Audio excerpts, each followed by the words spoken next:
Assalamu alaikum байке. Валейкум ассалам. Кандайсыз? Жакшы. Келгениңизге абдан кубанычтамын. Рахмат.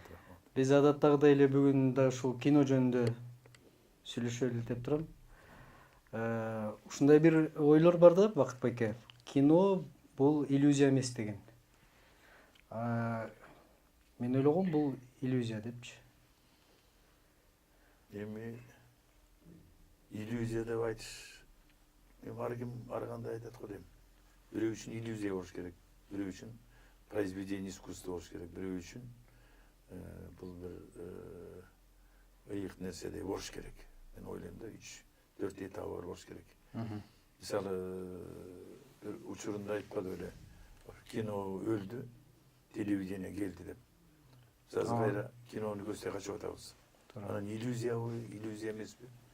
Сиз өзүңүз кандай, жеке көз карашыңыз кандай? Мен иллюзия деп айтыштан алысыракмын да, прагматикмин, бирок мен алысмын да мындай нерседен. Себеби мунун 70 жыл, 80, 100 жыл өтүп кетти. 80 жылдай өтүп кетти, 70 жылдай өтүп кетти. Летят журавлиге. Карап көрсөңүз, дагы эле кечеүнкү неменин согуштун, кечеүнкү согуштагы бир улуу сүйүүнүн немесин сезип турасың да. Азыр эле тартылып эле Атмосферасын, азыр эле жаңы эле тартып бүтүп келип немеде кинотеатрдан көргөндөй болосуң да. Себеби түбөлүктүү тема ал иллюзия болушу мүмкүн эмес да. Анда Шекспир деле жанагы бир тууган Люмерлер 1895-жылы болуш керек, биринчи эң биринчи кино искусствонун жаралуу тарыхын эге карасак, ошондон бери 95-жылы менимче 100 жыл болду да, ошо дүйнөлүк кинематографияга. Анын ичинде 95-жылы бизге менимче эгерде 41-жылдан баары эсептесек, 42-жыл, 41-жылдан эсептесек, биринчи документалдык фильмден бизге анча деле көп убакыт болгон жок. Ошондо дүйнөнүн жанагы алдыңкы катарында турган режиссерлор бир мындай анализ жасашты окшойт да. Кино искусствосу негизи кайда баратат, кайдан келатат, абалы кандай депчи. Ошондо жанагы өзүнүн мындай почерк бар деп коебуз го. Ошондой режиссерлордун бири Ларс фон Триер деген даттык режиссер. Бул Кан фестивалынан дагы менимче мындай призер болуш керек. Ошол киши Догма 95 деген манифест ойлоп тапты да. Ошого өзүнүн тарапташтарын топтоп, бир 4-5 режиссер ошого кол коюшуп, ушул 10 эрежеден турган правиланы, мындай эрежени киргизели деп. Сиз ушуну менен таанышсыз да? Ушул эрежелер менен. Мен эми муну немеден көрдүм, окуп көрдүм. Немеде жүрөт, синематика деген кинонун немесинде жүрдү да. Ушунун немеси. Мен бирок мунун тереңин алар кандай максат кылып аткандарын билбейт экенмин. Алардын негизги максаты мындай болуп тур да. Ошол 100 жыл аралыгында жанагы индивидуал режиссерлор деп коет го. Кинолор абдан эле мындай чыгармачыл эркиндикке байланып туруп, бирок ар бир режиссер өзүнүн дараметине жараша кинону жанагы маска тагынган адам сыяктуу абдан эле көркөмдөп салды. Мисалы үчүн жасалма декорациялар, дубляждар, үндү коштоо. Мисалы үчүн сизге абдан тааныш болуш керек. Сиз могу советтик киношколанын өкүлүсүз да. Советтик кыргыз киношколасынын өкүлүсүз. Ошондо жанагы үн өзүнчө жазылып, мисалы үчүн, же түс болсо өзүнчө тартылып дегендей. Ошол нерселер кинонун бул жана чындыкка жакындыгын алып салат. Биз трюк жасап атабыз деп дегендей ойду айтышып, биз мындан качышыбыз керек. Муну менен биз кинону өлтүрүп алабыз деп, анан ушул манифестти кабыл алышкан. Акира Куросаванынга жана сиз айткандай неме тартылган кинону алып келип көрсөтүштүр. Сотка менен тартылган. Анан биз жөн эле бир той топур тартып жүргөн камера менен тартылган көркөм фильмди алып келиптир. Анан алып келип көрсөтүп неме эткенде Куросава айтты. А когда мы нормальное кино посмотрим? Вы это еще проект или что? Ал киши, значит, Ал жана сен айтып аткан нерсе аватарды деле ошентип тартып бир көрсөтпөдү. басып туруп. Жанагындай бир эле бир комнатанын ичинде эле жанагы немесин декорациялар бар, кол менен мынтип тартып. Анан элди жана өзүң айткандай элди дагы мындай көз көрүүнү алдоо сыяктуу болуп да. Мына биз кино тартып атабыз деп. Бирок мантел десек ада керек окшойт да. Ал мынау глобалдуулук мезгилдеги жасалып аткан жумуш болуш керек деп ойлойм мен. Себеби мынтип тартса деле болот, мындай кылып тартса деле болот. Бирок антел десек ошол эле Америкада, ошол эле Европада Толстойду тартып атышат кайра. Анна Каренинаны 40-нчы жолу. Крестный отецти ал жерде калп айта турган, минте турган нерсе жок. Бүт натуралдуу тартылган. Биз ал менен кошо жашап, кошо кирип атабыз. Демек бизди ал искусствода кандайдыр бир монтаждык нерселер менен болбосо, бизди алдап көрүүчүнүн башын оорутуп, минте берсе деле болот деген нерседен алысыраак кылып атат да. Көп баладан сурашыптыр. Сизге азыр мындай кылып тартып, синтетикалык бир нерселер жасап тартып неметсек болобу десе жок. Неме деген фильм, акыркы фильми Апокалипсис. Ошондо айтпадыбы? Жок. Антимен тартпайт болчумун деп. Мен ошол окуянын жүргөн окуянын ичинде болушум керек деп. Анан жана сен айтып атканың туура. Ушун мындай жасалма декорация мүмкүн кимдир бир араларында өзүнүн көрүүчүсү бар окшойт да. А болбосо мен андан алысмын. Алардын албетте өзүнүн көрүүчүсү бар да. Көрүүчүсү абдан көп.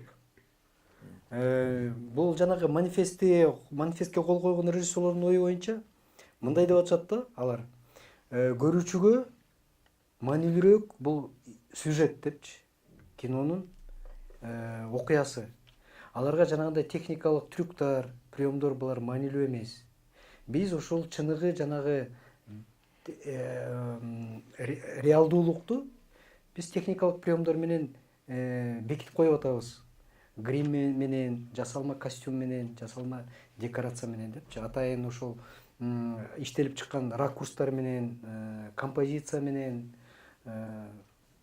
жанагы мизансценалар менен биз окуядан алып качып атабыз көрүүчүлөрдү деп атышат да. Антел десек, алар билбейм, ана дүйнөлүк кинонун баарын көргөнбү же көргөн эмеспи билбейм. Мына азыр Рашомон дарбазасы кандай бир кинонун версиялык ыкмалары менен тартууну алар неме көрүп атабы, туура эмес деп атабы, мен билбей атам да, түшүнбөй атам. Алардын негизги максаты эмне экенин билбей атам да мен.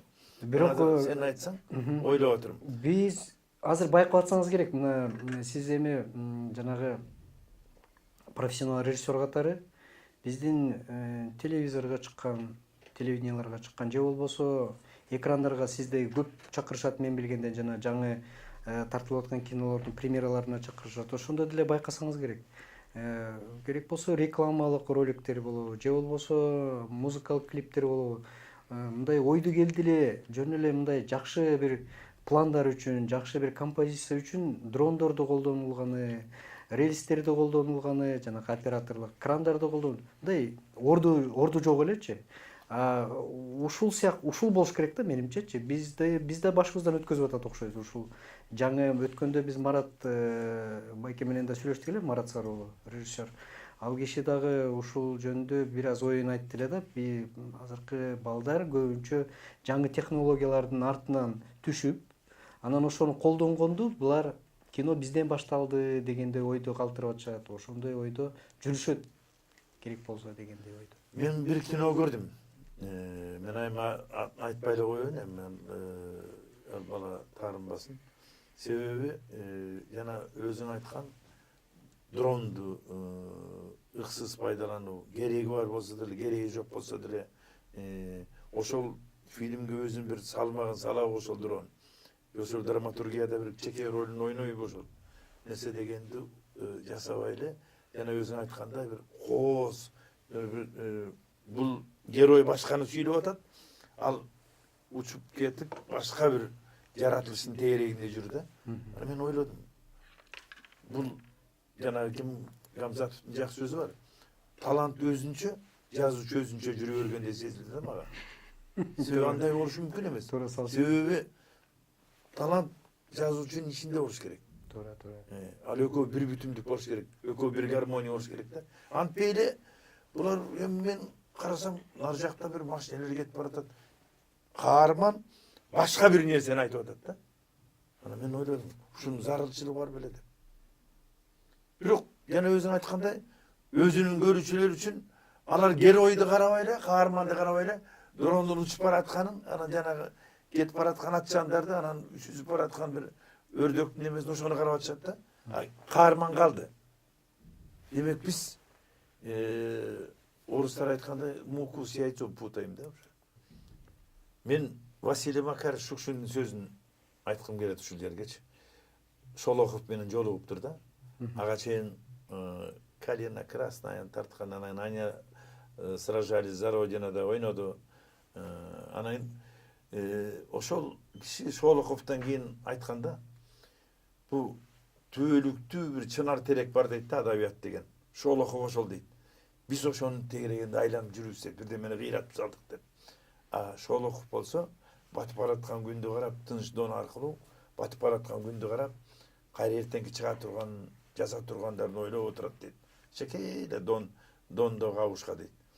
Мен азыр ойлоп атам. Биз азыр бизге искусственный күрүчтөрдү алып келип атпайбы? Искусственный жумуртка. Анан эми биз мындан тажайып барышыбыз керек. Мен мисал эле келтире элем да. Мен неберем бар. Ошол мындай учкан, анан бир ызы чуу болгон жанагы оюнчуктарды жакшы көрүп, кийин өзү ошондон качып, анан эмасы сүрөт тартканга өттү да. Мен ойлойм, бул келип кеткен, жана Алыкулдун айтканындай, бир кеченин жаап кеткен карындай болгон нерсе болуш керек шуларчы. Булар кетет. Күн тийгенден кар эригендей болуп жок болуп кетет. Бул күнүмдүк. Мен ойлойм, азыр жанагы молдолорду жөнүндө бир сөз болгондо мен бир абдан араптардын укмуш молдолорун көрдүм да. Аристократ, сакалдары тегиз алынган мындай. Мен ушунчалык таң калдым. Ошол Дубайдан да көрдүм, барган жеримде чоң мечиттерден да. Анан эми нашлушка кийип алып чуркап жүргөндөрдү да көрдүм. Эми мен азыр кимисине мен эми ошол диндин келген жагын карайм да. Демек жана кинонун чыккан люмьерлер деле ошол убакта ал өйгө жок болсо деле башка бир принциптер менен көрсөтсө болмок поезддин келишин. Бирок алар билген да. Натуралдык жана көрүүчү өзү кошо келаткандай болуш керек да. Ошо поезддин ичинде.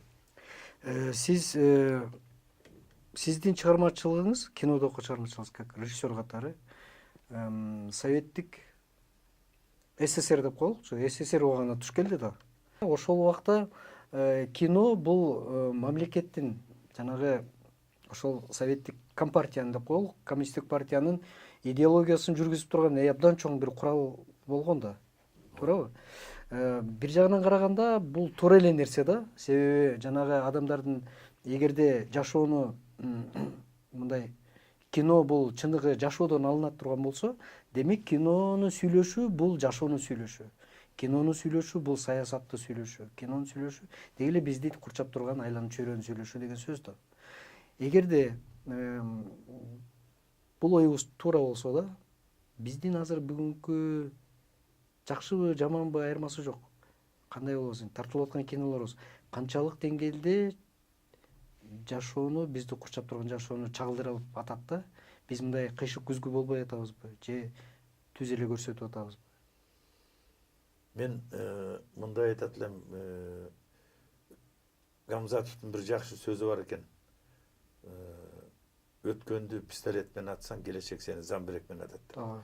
Анан кийин мен ойлойм, биз Советтер Союзу убагы, анан азыркы убак деп атабыз. Андай деле убак жок, ал убакта болгону тартип, анан сен өзүң ойлогон ойлоруңду деле тартасың. Бирок тартип болгон, убакытты кандай бош кетирбөө, анан тактык менен тартуу деген нерселер гана болгон. Анан цензура болгон. Жана сойкулукту, жанагындай бир нерселерди көрсөтпөө үчүн цензура болгон.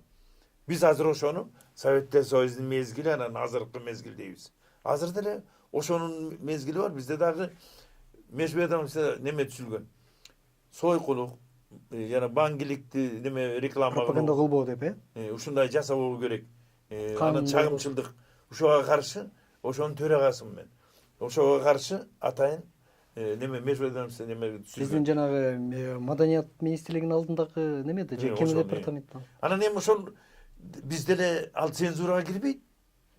Ооба. Ал цензурага кирбейт.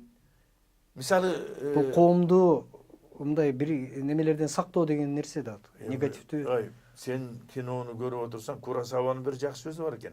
Интервьюда айткан экен. Мен азыр кинону неберелим балдар менен көрө албай калдым Европанын кинолорун деп. Туура. Эми жылаңач чуркап бараткан, жылаңач жаткан нерселер эми ал биздин номадылардын, кочевниктердин ыйык нерсеси болчу. Жанагындай нерсе бизде дегеле Совет мамлекетинде болбосун, баардыгы эле Азия өлкөлөрүндө бул ыйык нерсе. Интим дейт муну. Эки адамдын гана ортосунда. Эки адамдын ортосундагы нерсени биз алып чыгып алып мына көргүлө. Анан эмчеги бу тизесине түшкөн аялды көрсөтүп, ал чуркап бараткан. Анын бизге зарылчылыгы барбы? Андан биз эмне эстетикалык рахат алабыз? Мен билбейм, түшүнбөйм да. Эми алар тигилер, европейцтер муну ошон үчүн бекер айтпайт. Бул эркиндик деп. Эркиндик, мына биз кааласа мынтип тартып коебуз деп. Бирок старуха Европада бекер айтпайт да. Алжып бараткан, карып бараткан Европада, анан алар эмнени тартса ошону тарта берсин. Менимче туура. Карыган киши жаш баладан айырмасы жок да. Биз өзүбүздүн ыйык нерселерибиз бар да. Туура. Биздин жанагы Кончаловский жазат, Курасавага барып жолугуп, такыр Курасаваны сүйлөтпөй койдум дейт. Улам эле сөз талашып эле анан митсем, отуруп унчукпай отуруп анан сүйлөшүп бүттүк дейт. Бүткөндөн кийин такыр анан мени жолотпой койду дейт Курасава. Анан өзү айтып атпайбы, көрдүңбү дейт. Бул акылдуу адам дейт. Булар буддизмдин немесин көргөн адамдар, булар унчукпай угат дейт. Угуп, анан ошо сөзгө баа берет дейт. А мен баягы окуп алган деп Европа тарбиясында жүргөн неме? Көбүрөөк айтып калайын. Көбүрөөк айтсам эле мен акылдуу көрүнөм го деп ойлоптур да. Бизде энелерибиз айткан, балам көздү жумсак уктап аткан жокпуз депчи. Анысы карандай номадалардын, кочевниктердин өзүнүн улуу философиясы бар. Улууну урматта, кичүүнү ызатта деген. Мына ушуга азыр кайра жете албай атабыз. Өткөзүп алдык да, кайра жете албай атабыз. Азыр эми кээде маршруткада, автобуста мына боюнда бар аялдар үчүн туруп койсоңор деп суранышат. Эмне үчүн? Мына 90-жылдарга чейин ордубуздан тура калчубуз. Улуу киши келатса мынтип өткөзүп жүрчүбүз. Азыр кошо талашып сакалдан алып атпайбызбы? Демек сиздин оюңуз боюнча кино бизди курчап турган айлана чөйрөнү толук кандуу сүрөттөп көрсөтө албай атат. Же көрсөтүп атабы? Көрсөтө алат. Эмне үчүн мына азыр Марат Сарылдын акыркы киносу аделе Мария деген. Бул деле мындай алып караганда биз ыйык бир жакшы бир нарыктуу бир сүйүүгө жете албай атабыз да. Сүйүү айтылбай калды. Ал Манаста калды, эпостарда калды. Анан биз ошону немесин жете албай атабыз да. Аны биз искажать этип, бузуп, анан шалып дегизип, өбүшүп, анан жана болбосо жанагынтип жылаңач чуркап жүргөнүн көрсөтүп, ушинтип отуруп сүйүү деген нарыктуу нерсенин өзүнүн кадырын кетирип жибердик да. Бактыбек аке, сизди мындай улуу тажрыйбалуу режиссер катары мен сизден көбүрөөк оюңузду билгим келип атат да. Мен үчүн сиздин ойлоруңуз маанилүү. Ошон үчүн дагы бир суроомда менде мындай бир түшүнүксүз ой болуп атат да. Бир жакшы неме бар. Сиз да жакшы билет болсоңуз керек. Биринчи материалисттер турабы же болбосо идеалисттер турабы деп. Анан дагы бир тамашалуу неме бар.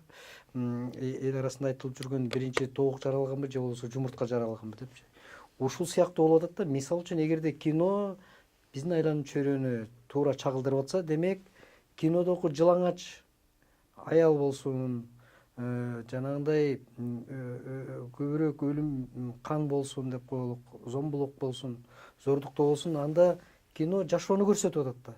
А бирок тескерисинче кино коомду тарбиялап, кээ бир нерсени үндөп да коет деп. Кинодон көргөн нерсени коом жасашы мүмкүн деп. Демек биринчи жумуртка жаралганбы же биринчи тоок жаралганбы? Мындай карасаң, тооксуз жумуртка болбойт, жумуртка болбосо тоок болбойт деген сөз. Сиз кай жагына? Эми мындай да, адам ата менен аба эне эмне үчүн бейиштен куулуп кеткен дейт. Эдем багынан. Ушуну Инжилде айтат, эмне үчүн куулуп кеткен деп. Биз ушу жакшы өзүбүзгө адамдарга тиешелүү нарыктуу нерселерден алыстап кеткендигибиз үчүн болуш керек. Себеби алар жебегиле деген алманы жеп коюшкан да. Анан расстройство желудок деп коет, ошо менен анан бейишти бузган да булар. Мен азыр ойлоп атканым, биз азыр искусство жаратып атабыз, жана сен өзүң айткандай жанагындай фильмдер чыгып эле. Анан ушулар ойлоп атат, кино ушундай болуш керек деп. Мына Атанын келези деген бир кино чыкты. Абдан мени ойго салды. Мына Марат Сарылдын киносун көрдүм. Мени ойго салды. Мына Актанды кино тарткан фильмдери, кимдердин фильмдери, Темир Берназаровдун фильмдери, Эрин Сабды-Жапаровдун фильмдери, Садык Шернияздын кинолору. Бул бизди ойго сала турган көп нерселер бар. Майда, бирок ошол акырындап отуруп көлгө айлана тургандыгы, анан бизди ойго салгандыгы, ошо көрүүчүлөрдүн ичинен 1000 киши көрүп отуруп ошонун 100ү туура кабыл алса, биз көп нерсеге жетишкендик болобуз. Баарына тең түшүндүрүп, баарына тең айтабыз деп айта албайбыз. Себеби коркунучтуу нерсе, биз жаман нерсени бат кабыл алат экенбиз да, кыргыздар. Жаман нерсени бат кабыл алат экенбиз. Мисалы, башка улуттарга караганда биз чет тилди бат үйрөнөт экенбиз. Анан ошо сыяктуу эле жаман нерсени бат кабыл алат экенбиз да. Губка сыяктуу, сууну сиңирип анан кайра ошондон чыга албай жүрүп өтөбүз да, кайра өзүбүз. Анан жана сен айткандай, жумуртка биринчи чыккан болуш керек, анан тоок пайда болгон болуш керек деп коебуз. Себеби ал нерсе мисалы акты кара деп деле далилдеп коюшка болот. Мына мен бир передачаны көргөм. Ошондо эки ак шарикти алып келип, 4 баланы алып келип айтты. Кандай цвет деп. Ошону айтты ак деп. Жок, бул кара. Жарым сааттан баары тең кара экен деп калышты. Көрдүңбү? Искусствонун күчү. Биз ошолорду жакшы нукка салышыбыз керек да. Тарбиялык мааниси деген анткени ал өзүнүн ички дүйнөбүз, жанагы ийри таяктан түскөлөккө түшпөйт деген сөз бекер эмес. Эгер биздин өзүбүздө жок болсо, анан чыгарсак да ошондой чыгарабыз да. Мен эч убакта көрө элекмин. Карган жумурткасын алып барып бүркүткө салганда ошондон бүркүт чыгат деп. Карга эле чыгат. Жумурткасы гана башка да, алып барып салып коесуң. Бүркүт чыгат деп ойлоп отурасың да, бирок карга чыгат да. Сиз кандай кинолорду көрөсүз? Мен кээде үйдөгүлөр айтат, ушуну атышып атат, кубалашып баратат. Анан машиналар баратат, анан гангстерлер, анан тигил бул. Анан ушу крестный отец деле отуруп алып 100 жолу көрдүң, анан Фордтун ковбойский фильмдерин көрөсүң, анан Love Story'ны бир 100 көрөсүң деп айтышат да. Мен ойлойм, мен кээде эс алгым келет. Анан драма кимдин, Толстойдукун, Шекспирдикин көргөндө мен ойлойм да ошол күнү уктабай калам да. Эргө берет турбайсыз? Бул сени сага суроо берет. Шекспир менен талашасың. Керек беле Дездемонаны өлтүрүш, кереги жок беле. Анан сен айтасың, эмне ушу бир платочок үчүн өлтүрүп коюптур, эми ушунун зарылчылыгы бар беле дейт. Биз эми кыргызча, биздин соттун эмеси менен айтсакчы. Бирок акыры Шекспир сен айтат, жок. Дездемонаны өлтүрүш керек дейт. Себеби ал Отеллонун сөзүн айтат да, же менин каралыгым болуш керек, же менин балалыгым болуш керек. Ошон үчүн мени Дездемона жана бирөөгө алмаштырып атат. Анан мен азыр ойлоп атам. Сен айткандай көпчүлүк учурда мына бизди курчаган нерсе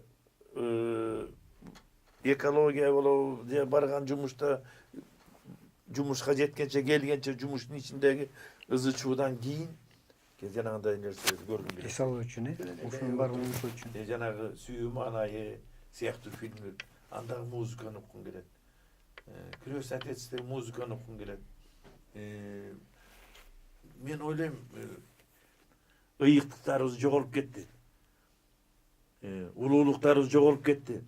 Азыр бизди кармап дүйнөгө алып чыгып аткан көкбөрү. Улуттук нерселерибиз, манасчыларыбыз, кол өнөрчүлүгүбүз. Ушуларды бетибизге кармап атабыз. Мына Биз кыргызбыз. Бетибизге кармап атабыз. Ооба, башка эмебиз бар. Эми азыр ошол улуу адамдардын колунда окугам. Хусейин Карасаев, Зияш Бектеров деген, Болот Юнусалиевич, Мураталиевич Юнусалиевдин колунда окуганбыз. Эмне деген инсан адамдар эле. Баштарын илимге сайып коюп, бир сөз үчүн, бир сөздүн таржымалын чечиш үчүн толук китеп жазышкан да. Азыр эми нөлдүн ого окшоштугу деп эле кандидатский жазып атышпайбы? Анын эми окшош экенин билебиз эми. Анын зарылчылыгы бар беле ошону жазып. Мына азыр университет, искусство маданият университети, Бейсеналиев атындагы. Мына ушундай нерселерди азыр манасчылар немесин ачып, тигини ачып, муну ачып, эми бир кандайдыр бир кадрларды даярдап айыл тарапка ушуларды алып келели деп аракет кылып атат да. Бул чоң нерсе. Туура. Биз баардыгын жоготуп алдык азыр. Баягы билесиңерби, 10 жыл Кытайда Хунбейбиндер дуан болуп кеткен да. Кытайды чачыпчы. Анан Дэн Сяопин, анан Мао Цзэдундан кийин Дэн Сяопин келип, андан кийинкилер келип оңдоду барды. Себеби бир учур болот экен. Биз костюм кийген календерге айланып кетет экенбиз да. Костюм кийген, бирок бизде акылдуу иштекебиз жок, сөзүбүз жок. Ушу тигилерди туурап, анан Коз кийинген тайтактап бийлеп, манекен сыяктуу. туура келеби, туура келбейби. Мен кече базардан бир кудай эми циркте да андай клоундор болбойт да, мен ошону ойлойм. Мен ушундай болуш керекпи, болбош керекпи? Мен айтайын дедим цирктегилерге. Клоунду мунулардан албайсыңарбы, үлгүсүн. Чоң сөйкө тагынып алыптыр. Эми буту Магадандан келген, эшек учкашып келгенси буту ири. Анан таршым кийип алыптыр. Анан кийин мында сумканы, мындай сумканы, кичекей сумканы илип алыптыр. Анан шляпаны кийип алыптыр. Ай, садаган кетейин. Мындайларды огородко коюп койчу эле, жанагы таранчылар келбесин, Коркуткуч үчүн. пугала деп. Анан эми биз ушинтип өзүбүздү маскаралап атабыз, билбейбиз ушуну. Эми ушунун өзүн, мына азыр эми биз ошону комедия кылсак болот. Комедия кылып көрсөтсөк болот. Биздин нарк назилибизде эмес, мына ушундай маскара посторду. Жанагы кимдин Йоселянин бир фильми бар. Ошол Жил певчий дрозд. Ошондо бир нерсе бар. Бир киши жаңы костюм кийип алып, кантип басарын билбей келатат да. Антени өмүрү костюм кийген эмес, анан бир костюм туура келип калган экен, минтейин деп же минте албайт, ушинтип секирип басып, анан тигилер грузиндер айтып атат. Тиги эмне болуп атат гогиге десе, жаңы костюм алган ошого көнө албай атат деп. Биз да ушундай нерсеге көнө албай атабыз да. Өтө эркиндик. Вот ошо эми ушундан чыгып кетишибиз керек. Өзүбүздүн немебизге кайтып келишибиз керек. Эми жанагы сөзүбүздүн башында бир жакшы ойду айттыңыз, бул бир жагын кар сыяктуу деп. Биз ошого эле үмүт кылабыз. Кар күн чыкса эрип кетет. Менимче жакшы эле сүйлөштүк окшойт да. Эмне кандай кинолорду көрүүнү сунуштайт элеңиз? Мен азыр эми биздин улуттук тарыхый кинолорго кайтсакпы деп атам да. Тарыхый кинолор чыксакпы деп. Тартуу үчүн, Мисалы, тартсакпы деп. Кийинки муун билиш керек.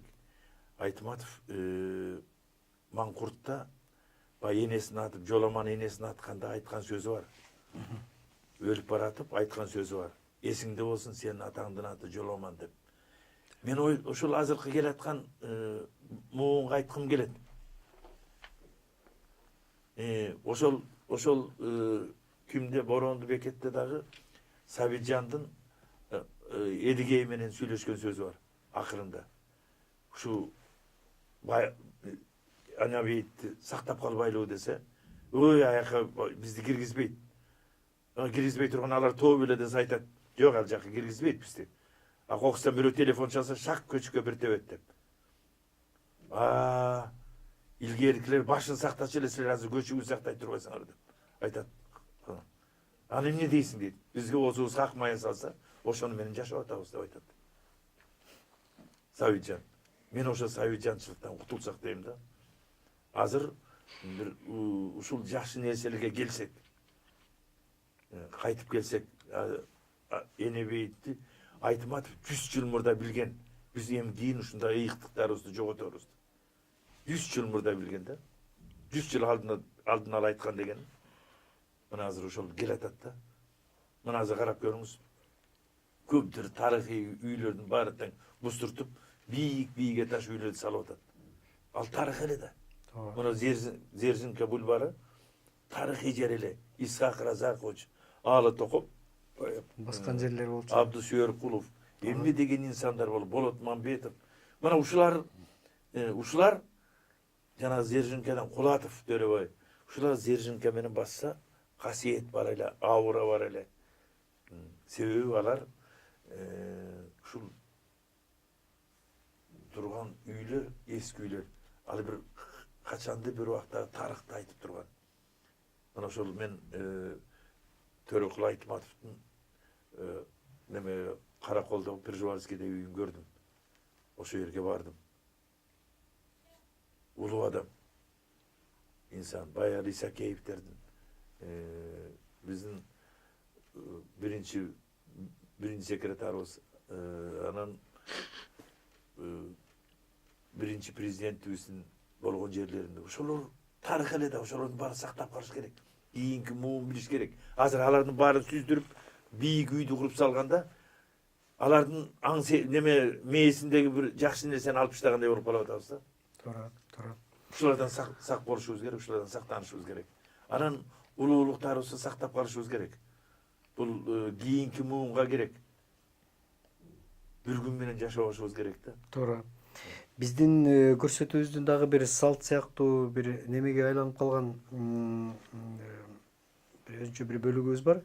Биз сиз экөөбүз сүйлөшкөндөн кийин ошол дүйнөлүк кинематографияда жакшы деген кинолорду тандап туруп элге көрсөткөнгө аракет кылып атабыз. Бүгүн болсо ошол Ларс фон Триердин сөзүбүздүн башында айткан режиссердун Караңгыдагы бийчи деген Dancer in the Dark, танцующий в темноте деген киносун коймокчубуз. Бул кинодо дагы ошол адамдык баалуулуктар, улутуна карабай, жынысына карабай, жашына карабай, кай жерде географиялык жайгашкан жерине карабастан адамдык баалуулуктарга басым жасаган кинолордун бири. Сюжети болсо эми мен көп айтпайын, себеби көрүүчүлөргө бир аз кызыксыз болуп калат. Бирок кыскача айтканда, жанагы көзү көр болуп бараткан эненин жана тукум кууган оорудан баласын көрчүлүктөн сактап калууга аракет кылып, көзүн такыр көрбөй кала электе бир аз акча топтоп операция жасатып калай деген аялдын окуясы. Менимче абдан жакшы кино. Бул жанагы эгерде катарсис деп коебуз го, ичтен ыйлоо, ичтен тазалануу деген эгер түшүнүк бизде бар болсо, менимче бул кинону көргөндөн кийин ар бир көрүүчү көпкө чейин ойлонуп жүрөт да. Мен дагы Руслан, мына азыр бул немеңер абдан жакшы традиция экен. Мен азыр өткөндө дагы көрүп, ар бир берүүнүн артында классикалык жана нарыктуу, нарык назилдүү фильмдерди көрсөтүп атасыңар да. Бийик искусствонун барнасы болгон нерселерди көрсөтүп атасыңар да. Бул жалаң эле ошол 5 канал үчүн эмес, ошол баалуулукту жакшы көргөн адамдар үчүн, кинону ыйык туткан адамдар үчүн. Анан биздин планыбызда бар, сиздин жанагы Найман эненин көз жашын эгер уруксат берсеңиз, биз тапсак ушул кинону дагы элибизге көрсөтөлү деп турабыз. Себеби коомго канчалык деңгээлде биз маңкурт болуп баратабыз, ошонун прообразы биз эмеспизби деген, прототиби биз болуп калган жокпузбу деген ойдо ушул кинону да көрсөтсөк деп үмүт кылып атабыз да. Сизге чоң рахмат Бакыт байке. Эми силерге чоң рахмат. Сөзүбүз кыскараак болуп калды. Менимче дагы бир убакыт болсо, сиз экөөбүз сөзүбүздү дагы улайбыз деп. Рахмат.